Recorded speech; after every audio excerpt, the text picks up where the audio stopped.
இருங்க ஒரு நிமிஷம் கேமரா செட் பண்ணிக்கிறேன். ஸோ ஹே கைஸ், இன்னைக்கு நம்ம பார்க்க போகிறது organic chemistry.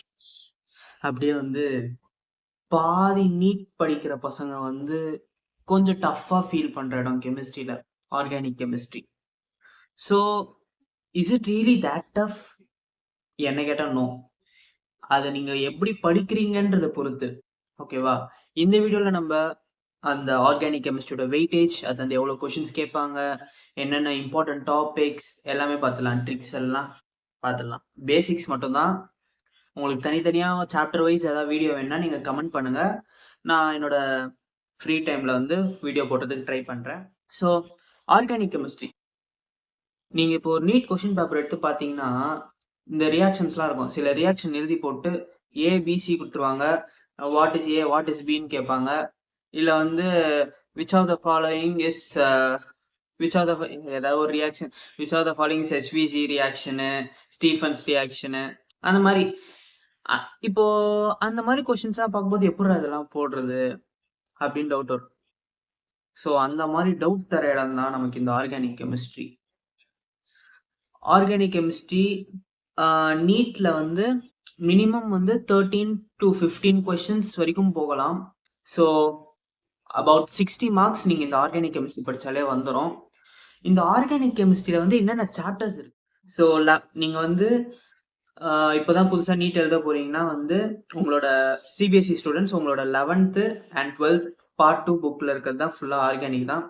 11th redox reactions விட்டுருங்க. ரிடாக்ஸ் இன்ஆர்கானிக்லேயும் வரலாம், ஃபிசிக்கல்லையும் வரலாம், அது கலந்து வரும். ஸோ ஆர்கானிக்னு பார்த்தீங்கன்னா உங்களுக்கு first chapter organic chemistry, some basics principles and techniques. So இதை நாங்கள் ஜென்ரல் ஆர்கானிக் கெமிஸ்ட்ரி ஜிஓசின்னு சொல்லுவோம். இது அடுத்த ஹைட்ரோ கார்பன்ஸ். அண்ட் 12th பார்த்தீங்கன்னா halo alkanes and arenes, alcohols, phenols, ethers, aldehydes, ketone, carboxylic acids, amines and பயோமாலிகுல்ஸும் உங்களுக்கு ஆர்கானிக்ல தான் வரும். So I think nearly 7 chapters இருக்கு. இந்த 7 சாப்டர்ஸ்லேருந்து நீங்கள் 60 மார்க்ஸ் ஈல் பண்ணணும். அதுதான் எப்படி. ஸோ ஆர்கானிக் கெமிஸ்ட்ரி இந்த 7 சாப்டர்ஸில் இம்பார்ட்டன்ட்னு பார்த்தீங்கன்னா 7மே இம்பார்ட்டன்ட் தான். ஈஸின்னு பார்த்தீங்கன்னா அமீன் சிசி, பயோமாலிகுல் சிசி, ஹாலோ ஆல்கேன் சிசி.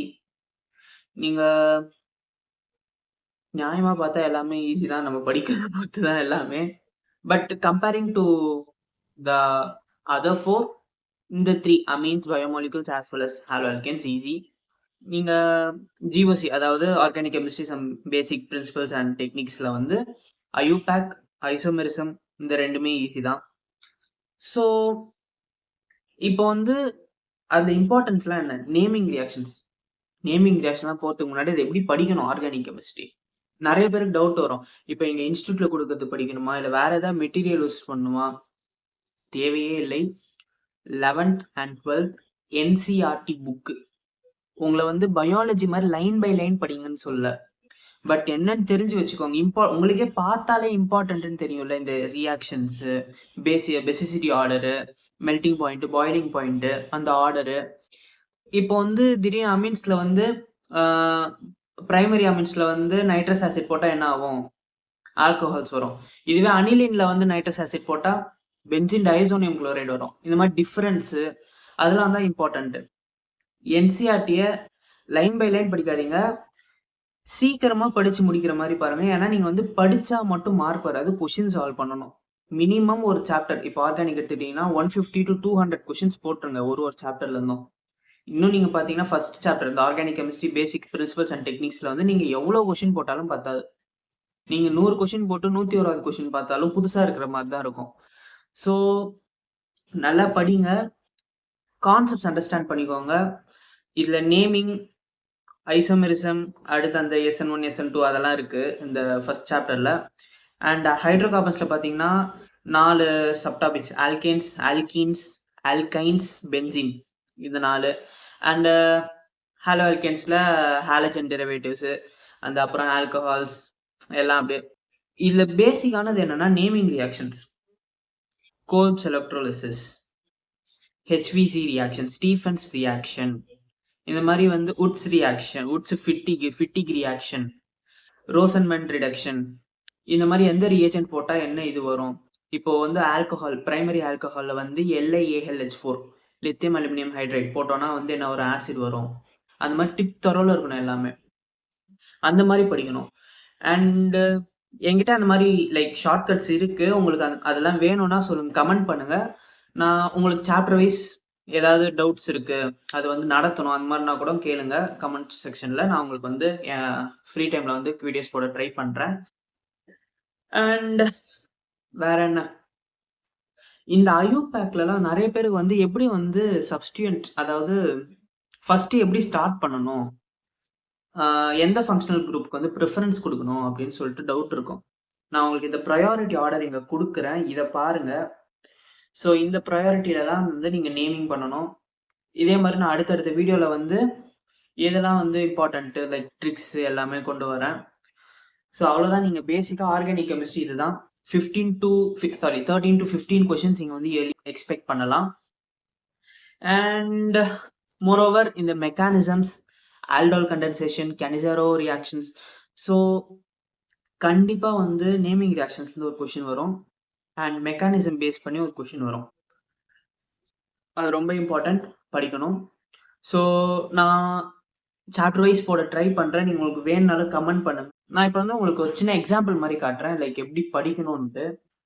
இப்போ ஃபார் எக்ஸாம்பிள் நான் வந்து ஹைட்ரோ கார்பன்ஸ் சாப்டர் எடுத்துக்கிறேன்.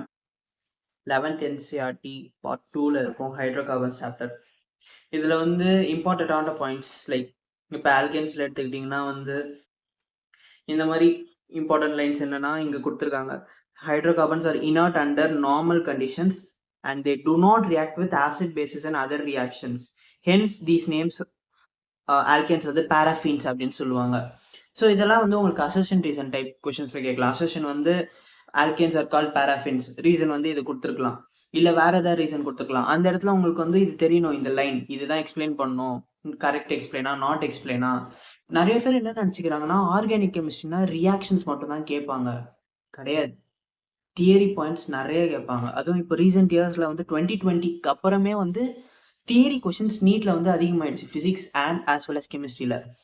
ஸோ தியரி பேஸ்ட் கொஷின்ஸில் வந்து நீங்கள் வந்து ஸ்ட்ராங்காக இருக்கணும். அண்ட் ஒரு ரியாக்ஷன்ஸ் எடுத்துப்போமா, டீகார்பாசிலேஷன் ரியாக்ஷன் கொடுத்துருக்காங்க. லைக் வந்து சோடியம் சால்ட்டை வந்து சோடா லைமில் ஹீட் பண்ணாங்கன்னா வந்து நமக்கு வந்து ஆல்கேன்ஸ் கிடைக்குது. இந்த மாதிரி இம்பார்ட்டன்ட் ரியாக்ஷன்ஸு. அதே வந்து அதே இதில் வந்து ஆனோடில் என்ன ரியாக்ஷன் நடக்குது, கேத்தோடில் என்ன ரியாக்ஷன் நடக்குதுன்னு கொடுத்துருக்காங்க. ஸோ அதெல்லாம் வந்து கிளியராக இருக்கணும். சப்போஸ் மாற்றி கொடுத்துட்டாங்கன்னா உங்களுக்கு வந்து தெரியணும், இல்லை இது ஆனோடில் வரும் இது கேத்தோடில் வரும். அந்த மாதிரி ஃபிசிக்கல் ப்ராப்பர்ட்டிஸ், ஆல்கேன்ஸ் வந்து நான் போலார்னு சொல்லியிருக்காங்க, போலாரா நான் போலாரா இல்லை அந்த மாதிரி உங்களுக்கு வந்து டவுட் வரக்கூடாது. கிளியராக படிக்கும் போதே கிளியராக படிச்சிருங்க. எக்ஸாமில் போயிட்டு ஃபீல் பண்ணாதீங்க அன்றைக்கே ஒழுங்காக படிச்சிருக்கலான்ட்டு. வேற என்ன, ஹாலோஜினேஷன்ஸ், மெக்கானிசம்ஸ்லாம் இங்கே கொடுத்துருக்காங்க. ஸோ கம்பஷன் அந்த மாதிரி நிறைய இருக்கு. இதோ இந்த கொஸ்டின், அரோமடைசேஷன். இதில் வந்து oxides of vanadium, molybdenum, chromium, இதை வந்து ஆல்கேன்ஸில் போட்டால் பென்சின் ரிங் கிடைக்குது. ஓகேவா. டெம்பரேச்சர் பார்த்துக்கோங்க, டெம்பரேச்சர் ப்ரெஷர் ரொம்ப இம்பார்ட்டன்ட்டு. டெம்பரேச்சர் மாற்றினா வேற வேற ப்ராடக்ட்ஸ் வரும். ஸோ 773 Kelvin 10 to 20 ATMல போட்டால் தான் நமக்கு வந்து இதில் பென்சின் கிடைக்குது. ஸோ நிறைய ரியாக்ஷன்ஸில் வந்து டெம்பரேச்சர் மாற்றினா வேற ப்ராடக்ட்ஸ் வந்து கிடைக்கும். ஓகேவா. ஸோ அதில் வந்து கேர்ஃபுல்லாக இருக்கணும். That's it, like that. நீங்கள் அந்த மாதிரி படிக்கணும், அவ்வளோதான். வேற ஒன்றும் இல்லை. நீங்கள் எதை வந்து ரொம்ப பயப்படுறீங்களோ, எனக்கு வராமல் போயிடும். நம்ம 90% of the NEET aspirants physics வராதுன்னே நினச்சிக்கிறாங்க, அதனாலேயே அது வராமல் போயிடுது. இதுவே நீங்கள் பயாலஜி வராதுன்னு சொல்ல முடியுமா?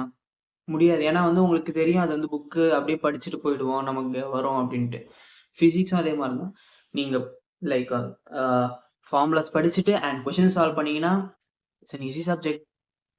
இதுலேயுமே வந்து கொஷின்ஸ் ஃபர்ஸ்ட் எடுத்த உடனே பிவைக்யூஸ் தான் போகணும். நீங்கள் எவ்வளோ 100 கொஷின் இருக்கா முடிச்சிடு, எடுத்தீங்கன்னா ஒரே இதுவாக முடிச்சிடுங்க, கேப் விடாதீங்க.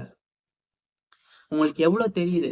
அண்ட் புக்ல இருக்கிறது அப்படியே வந்து பிஒய்க்யூஸ்ல இருக்குன்னு கிடையாது. நீங்க வந்து புதுசா ஏதாவது பார்க்குறீங்கன்னா, உங்க நோட்ஸ்ல போயிட்டு இன்க்ளூட் பண்ணுங்க. நீங்க வந்து இப்போ உங்க இன்ஸ்டிடியூட்லயோ, ஆர் நீங்க வந்து செல்ஃபா நோட்ஸ் கிரியேட் பண்றீங்கன்னா வந்து, அதுல போயிட்டு இன்க்ளூட் பண்ணுங்க. ஏன்னா, இப்ப நீங்க புக்ல இங்க எழுதி வச்சீங்கன்னா, நீங்க புக்க அடுத்து தொடவே மாட்டீங்க. அப்புறம் அந்த இன்ஃபர்மேஷன் வந்து உங்களுக்கு ஸ்டோர் ஆவாது. ஸோ, நீங்க அடிக்கடி பார்க்குற இல்ல ஸ்டிக்கி நோட்ஸ் எல்லா இடத்துலயும் கிடைக்குது. ஸ்டிக்கி நோட்ஸ் வாங்கி சேர்த்து ஃபுல்லா ஒட்டுங்க. ம். வேற என்ன? ஆ கொஸ்டின்ஸ் பிஒய்க்யூஸ் பண்றீங்களா? பிஒய்க்யூஸ் முடிங்க. நான் பிஒய்க்யூஸ், எய்ம்ஸ் கொஸ்டின்ஸ் ஓகேவா? AIIMS questions and NCERT exemplar questions இதெல்லாம் வந்து ஃபர்ஸ்ட் முடிச்சிருங்க. என்சிஇஆர்டி எக்ஸாம்பிளார்ல வந்து இந்த 5 மார்க், 3 மார்க் அதெல்லாம் போகாதீங்க. 1 மார்க் கொஸ்டின்ஸ் இருக்கும். அது மட்டும் பாருங்க. And more over assertion reason paste questions நிறைய வந்து ப்ராக்டிஸ் பண்ணுங்க. Statement type questions. Statement type questions கண்டிப்பா வந்து என்சிஇஆர்டில இருந்து தான் வரும். வேற எங்க இருந்துமே வராது. ஃபுல்லா படிச்சீங்கன்னா வந்து ஈஸியா வந்து அட்டெண்ட் பண்ணலாம் statement type questions. And that's it. So உங்களுக்கு தனித்தனி சாப்டருக்கு வந்து வீடியோஸ் வேணும்னா வந்து கமெண்ட் பண்ணுங்க. நான் வந்து அடுத்து அதுக்கு வீடியோ போட ட்ரை பண்றேன். Thank you. பாய்.